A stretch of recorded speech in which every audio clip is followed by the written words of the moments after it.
82-годишна жена од Штип е тешко повредена и ограбена во својот дом. Според пријавата во полицискиот билтен стои: на 26 јануари околу 21 часот лице со употреба на физичка сила и подесен алат насилно влегло во нејзиниот дом и физички ја нападнало, нанесувајќи тешки телесни повреди констатирани во клиничката болница Штип, а при тоа и одзело мобилен телефон и личен накид. Се преземаат мерки за расчистување на случајот. Стои во билтенот. Овој грабеж со насилство врз лице во одминати години е само еден од повеќето кои се случуваат на подрачјето на СВР Штип во последно време и е посебно сериозно предупредување дека старите лица се мета на криминалците.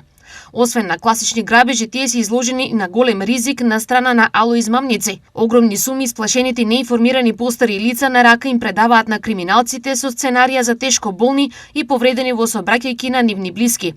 Последен пример е постара жена од Виница која на измамниците и предела повеќе од 30.000 евра за итна операција на незината ќерка која живеела во Словенија. Од секторот за превенција на СВР Штип повторно упатуваат апел за големо внимание и задолжителна проверка на сите повици со споменатата слична содржина.